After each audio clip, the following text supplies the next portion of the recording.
What's up guys, Austin Dunham back again with another video. Welcome to the second Q&A Sunday video where you hashtag AskAD and I answer your questions. I know I should have uploaded this yesterday, it's Q&A Sunday, today's Monday, but it's never too late, right?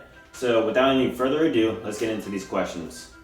Alright, the first question is by Chris and he asks, how long have you been doing calisthenics? Now, September 1st, I've reached the first year in doing calisthenics, a whole entire year. And let me tell you, it's been an awesome year.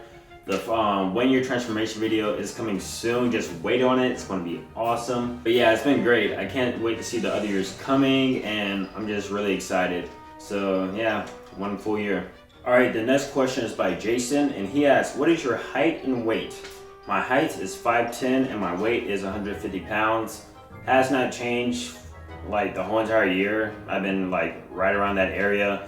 But I have noticed that my body has been changing. I look more muscular and my body fat is dropping. So don't always go by the scale, just look in the mirror. And if you're making progress, then that's good enough for me. All right, the next question by This World Incredible asks, is working out for max reps good for muscle? And honestly, in my opinion, yes. Meaning I've always worked out near max or to failure. If not, I go just below failure, meaning 1 or 2 reps out. And if you're not doing that, then honestly, I don't know if you're even working out, because if you can do like 10 reps, why would you do like 5 or 6? You know, that's just my opinion. I've always pushed myself and I believe that going near max or even to max is going to help you build more muscle and strength in the long run. All right, Lion asks, how long are your workouts now in comparison to your full body routines when you did as a beginner? And they've always been the same, like near an hour and a half to 2 hours. I know that's a long time, especially for now, since I work out between 4 and 5 days a week, whereas the full body I only did 3 times a week.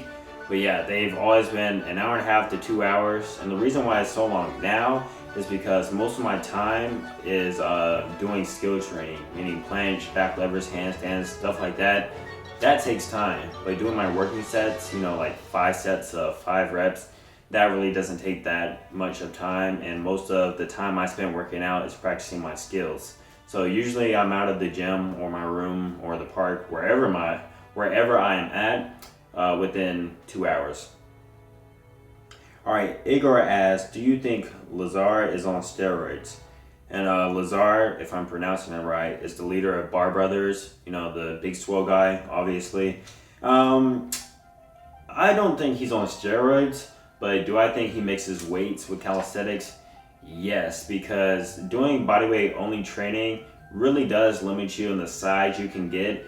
But who knows, he's been doing this for a very long time and he probably has a very good diet too. So I say it's possible, but for steroids, nah, I think he's all natural. All right, Justin asks, do you add weights to your routine?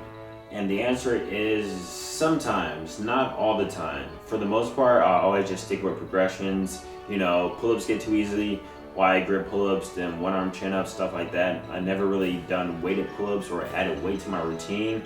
Same goes with push-ups, dips, and all that other stuff. So for the most part, no. But when I get bored of doing the progressions, I'll go in the gym and I do like a few weighted sets of pull-ups or dips. Actually, just the other week I was doing weighted pull-ups with 65 pounds and weighted dips with 55 pounds.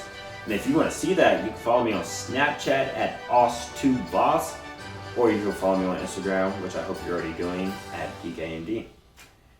All right, Severe asks, what is a good starting point for calisthenics? A good starting point for calisthenics is to simply, and you probably heard this before lots of times, is to start with the basics. And honestly, that's where you're gonna start from, and that's gonna be your foundation for everything. If you're not good at push-ups, pull-ups, dips, squats, then you can't do anything really. So just work on these 4 basic moves, build your numbers up. For example, get to like 50 push-ups in a row, 15 pull-ups in a row, even 20 if you want, like 20 dips in a row, and 100 squats in a row. And then you'll notice that you'll become stronger and all these other moves you'll be able to do, and it'll just branch out to you and it'll all come naturally. Just remember, it's all progression. That's all calisthenics is. Just like adding weight to the bar when you're weightlifting, you know, you smack on 5 pounds when it gets too easy. Same with calisthenics. Push-ups get too easy and go to one-arm push-ups. One-arm push-ups get too easy, go to planche push-ups. Planche push-ups get too easy, go to one-arm planche push-ups. You know, it's all the same basic principles. And you always got to start with the foundation and the basics to get to the advanced stuff. And that's what I recommend doing.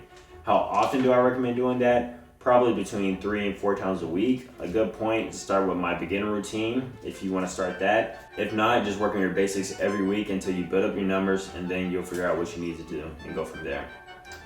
Alright guys, thank you for watching the Q&A Sunday video, even though it's not Sunday. If you like this video, give it a thumbs up. Please subscribe, comments, like, Facebook page, all that good stuff.